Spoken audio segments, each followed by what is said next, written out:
গত কয়েকদিনের বন্যায় ডিডব্লিউএস, বিদ্যুৎ নিগম ও আরবান দপ্তরের বহু ক্ষতি হয়েছে। সোমবার বিকেলে মহাকরণে সাংবাদিক সম্মেলন করে কথা জানান ডিডব্লিউএস-এর সচিব অভিষেক সিং। তিনি জানিয়েছেন, আগামী 2-3 দিনের মধ্যে বিভিন্ন জায়গায় বিদ্যুৎ পরিষেবা স্বাভাবিক হবে, তবে গোটা রাজ্যে বিদ্যুৎ পরিষেবা 100% সংস্কার হতে পারে 1 সপ্তাহ সময় লাগবে বলে জানান অভিষেক সিং। তিনি জানান, বিদ্যুতের সবচেয়ে বেশি ক্ষয়ক্ষতি হয়েছে দক্ষিণ জেলা এবং গোমতী জেলায়। তিনি আরও জানান, উত্তর জেলা, ঊনকোটি জেলা, পশ্চিম ত্রিপুরা জেলা, খোয়াই জেলা এবং ধলাই জেলা এখনও পর্যন্ত পুরোপুরি বিদ্যুৎ সংস্কারের কাজ সম্পন্ন হয়ে গেছে। তিনি আরও জানিয়েছেন, যেসব এলাকায় জল নেমেছে সেসব এলাকায় মানুষের বাড়িঘরে ব্লিচিং পাউডার ছিটিয়ে দেওয়া হচ্ছে, পাশাপাশি স্যানিটাইজেশন করা হচ্ছে।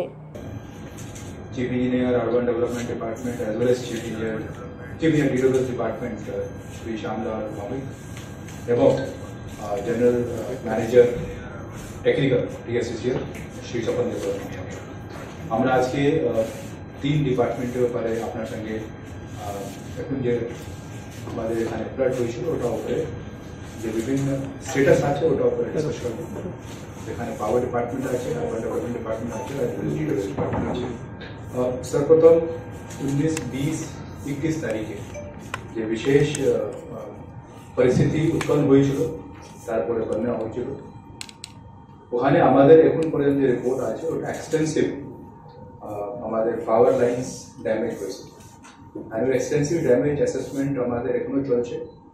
ওখানে আমাদের জেনারেশন যে ক্যাপাসিটি আছে ওখানে একটু প্রভাবিত হয়েছে, আমাদের ওখানে ট্রান্সমিশন যে ছিল ওটাও প্রভাবিত হয়েছে, এবং আমাদের যে ডিসকম আছে ওটাও প্রভাবিত হয়েছে।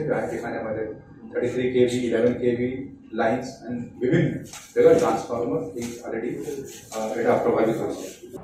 আয়োজিত সাংবাদিক সম্মেলনে উপস্থিত ছিলেন অন্যান্য দপ্তরের আধিকারিক। ব্যুরো রিপোর্ট, খবর ত্রিপুরা।